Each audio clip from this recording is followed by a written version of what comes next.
we're calling this dash henge. That is dash henge, not das henge, which sounds kind of heavy metal. So not that. Dash henge. Anyway, the solstice is coming, or depending on when you watch this, maybe the equinox. In any case, you need a henge. So you can do some star and planet gazing, whatever it is we do with a henge. So I want you to notice here I have a group of 2 circles. I selected both, made them kind of thick here with the stroke. Here's the stroke panel. You can see 8-point stroke on that. And I'm also going to make sure that I have a dashed stroke here. Now you notice that's looking a little funky, and that's because I very intentionally gave a very strange, uneven pattern to the gaps in the dashes. I'm going to do one extra thing here. I'm going to give round caps so that these would be kind of like the floor plan, if you will, of our henge stones. I'm also just experimenting here with how those align. That looks a little better to me.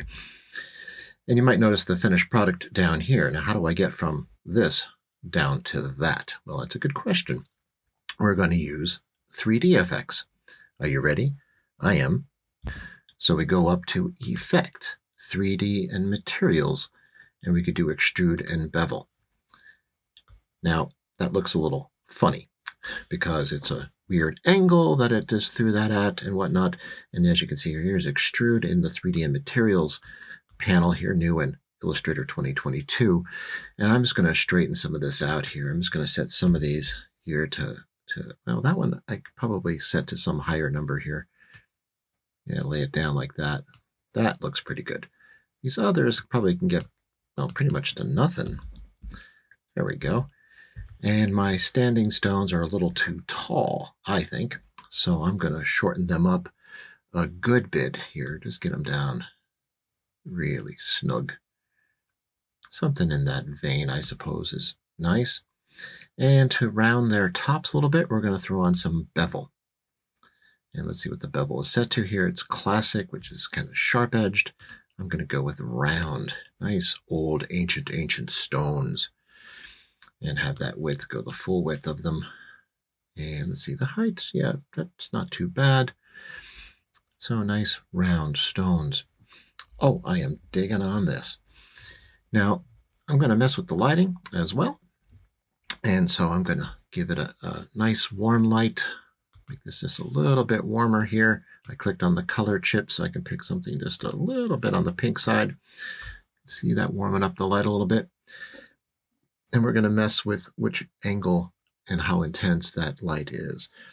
So I'm going to change the angle here. So the light seems to be coming from the left a bit. Something in that vein, I think, would be kind of nice.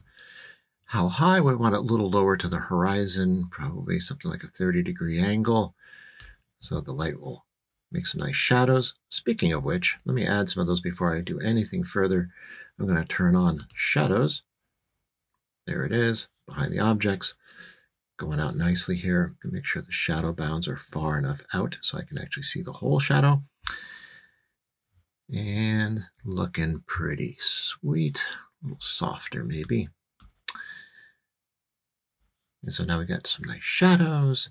And finally, because these are standing stones, not standing gray pills or whatever those are, I'm going to go to Materials.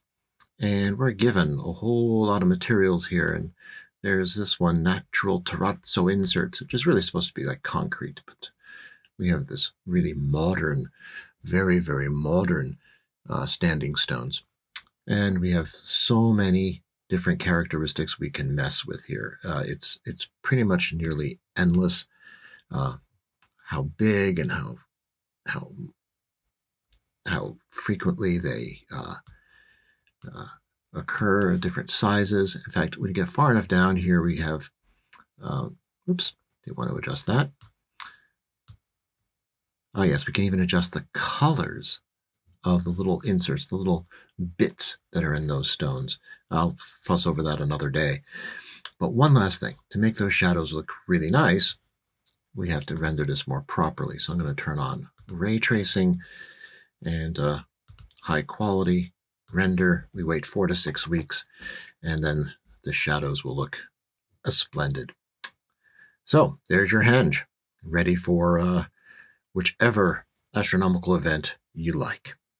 To learn more about Illustrator or Photoshop or InDesign or After Effects or Premiere or pretty much anything Adobe and more, head on over to luminousworks.com. We'd love to see you there.